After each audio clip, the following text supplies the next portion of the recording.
BJP ने मध्य प्रदेश और राजस्थान का रण तो जीत लिया है, लेकिन वहां सीएम चेहरे को लेकर अभी भी पशोपेश है। बीजेपी के सामने बहुत बड़ी चुनौती है कि किसको सीएम बनाया जाए, क्योंकि कई लोग रेस में हैं, कई नेता रेस में हैं, कई बड़े नाम रेस में हैं, और उनमें से किसी को भी पार्टी चाहेगी नहीं कि उसको दुख पहुंचाया जाए इस समय, खास करके तब जबकि सामने 2024 का चुनाव है।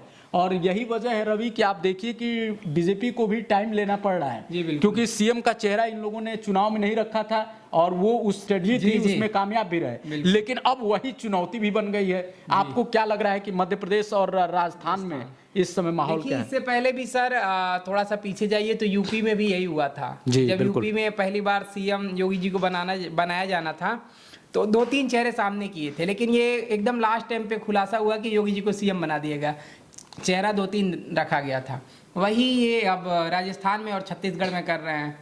राजस्थान में जो है मेन टक्कर आपको बता दें कि वसुंधरा राजे और बालकनाथ के बीच में है। बालकनाथ योगी जी को किए जा रहे हैं कि मुख्यमंत्री जी, और कहीं ना कहीं ऐसा लग रहा है कि लोग कह रहे हैं कि ऊपर जो आला कमान है वो बालकनाथ योगी जी को लाना चाहती है, और योगी आदित्यनाथ की तर्ज पे राजस्थान में चाहती है कि एक हिंदू वोट बैंक को साधने के लिए। और यही वजह है कि वसुंधरा राजे इस शायद स्ट्रेटजी को समझ गई हैं, और वो कह रहे हैं लोग कि वो बागी हो गई हैं और वो अपना ताकत दिखा रही हैं जी, और वो लगातार एकदम अपनी ताकत दिखा रही हैं। और कई नेताओं से, विधायकों के साथ उनकी डिनर हुई है और कहा जा रहा है कि उनके साथ 40 से ज्यादा विधायक हैं। तो ऐसे में अगर मान लीजिए कि बालकनाथ जी का नाम अगर आता है, तो अगर वसुंधरा नहीं मानती हैं, बागी होती हैं, तो उस स्थिति में क्या देख रहे हैं? बीजेपी को नुकसान 2024 में?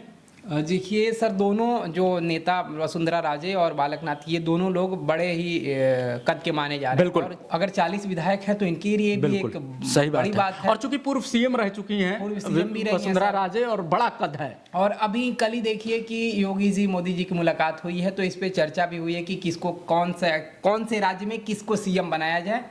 तो यही सब है, अभी कुछ कहा नहीं जा सकता है कि किसको। राजस्थान का तो पेच फंसाई हुआ है। उधर मध्य प्रदेश में कई नाम, राजस्थान में तो 2 ही नाम ज्यादा रेस में हैं, लेकिन मध्य प्रदेश में 4 से ज्यादा नाम आ गए हैं। वहां शिवराज सिंह चौहान तो हैं ही, जो पूर्व सीएम, अभी तक हालिया सीएम जो है, और उसके अलावा वहां पे कैलाश विजयवर्गीय का नाम आ रहा है, वहां प्रहलाद पटेल जी का नाम आ रहा है, वहां नरेंद्र सिंह तोमर का नाम आ रहा है, वहां पे रीति पाठक का नाम आ रहा है। तो बहुत सर अभी ये लग रहा है कि जैसे जो भी अभी मीडिया रिपोर्ट्स आ रही हैं, ये लग रहा है कि एमपी में फिर एक बार मामा को ही, जो शिवराज सिंह चौहान, उनको ही अभी सीएम बनाया। लेकिन चूंकि बीजेपी हमेशा चौंका देती है इस तरह के मामले में, इसलिए कहीं ना कहीं ये कहा जा रहा है कि हो सकता है, क्योंकि अभी तक पत्ते खोले नहीं गए हैं और ऐसा माना जा रहा है, तो इसीलिए रेस में चूंकि प्रहलाद पटेल का नाम इसलिए कि ओबीसी से अगर ये दूसरे किसी नेता को बनाना चाहें तो प्रहलाद पटेल नंबर 1 की रेस में है। वहीं अगर महिलाओं की बात करें तो रीति पाठक जो है, जो सीधी से आती हैं, उनका नाम सबसे ऊपर चल रहा है कि अगर महिला सीएम, क्योंकि देखिए मध्य प्रदेश में बहुत बड़ी संख्या महिलाओं ने बीजेपी को वोट किया है, और इसीलिए अगर महिला को भुनाने की कोशिश करेंगे तो रीति पाठक का नाम सबसे ऊपर जा रहा है। आपको क्या लग रहा है रवि जी की अगर ऐसी स्थिति आती है कि वहां नरेंद्र सिंह तोमर या प्रहलाद पटेल अगर बनते हैं सीएम, तो शिवराज सिंह चौहान की क्या भूमिका होगी?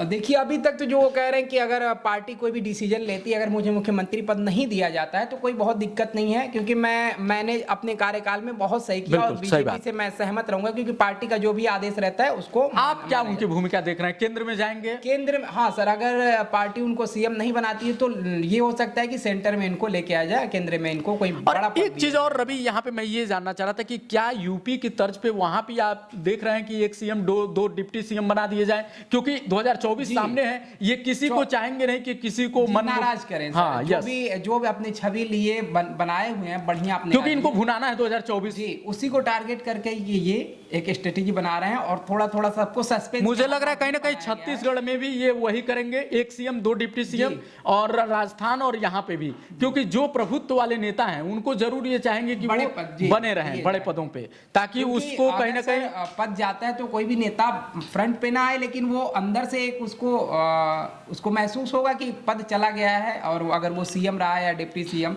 और कहीं ना कहीं उनके जो वोटर्स होते हैं, उनके जो चाहने वाले होते हैं, वो भी छिटक जाते हैं। तो वो भी, क्योंकि शिवराज सिंह चौहान बहुत बड़े नेता हैं, अगर आप उनको अगर वो जगह नहीं देते हैं तो भी आपको इंपॉर्टेंट कोई जगह देनी होगी ताकि आप उनके जो चाहने वाले हैं उनको एक सही वो दे सकें। तो फिलहाल कुल मिला के जो रणनीति है वो यही है कि बीजेपी 2024 को रवि ध्यान में रखते हुए ही सीएम बनाएगी। ऐसा सीएम होगा जो उनको फायदा दिला सके 2024 के चुनाव में। जी, जो भी बीजेपी अगर जिसको भी सीएम बनाती है, जिसको डिप्टी सीएम आप कह रहे बना रही है, तो ये 24 के चुनाव को देखते हुए कि बीजेपी को जहां फायदा होगा, या कोई भी पार्टी को देख लीजिए, जिस नेता से फायदा होगा, ओबीसी को वोट कौन ले सकता है, कौन किसका वोट सकता है, उसी को वो उस हिसाब से उसका बिल्कुल। और कुल मिला के चूंकि तीनों राज्यों के परिणाम जो है बीजेपी के लिए काफी सुखद रहे हैं, काफी बीजेपी के पक्ष में है। 2024 अब बीजेपी के लिए काफी आसान माना जा रहा है। तो ऐसे में बीजेपी भले ही उसको 2-4 दिन और वक्त लगेगा, लेकिन वो पूरा ठोक बजा के पूरे अच्छे तरीके से इन राज्यों में अपना सीएम, डिप्टी सीएम जो भी उसकी स्ट्रेटजी होगी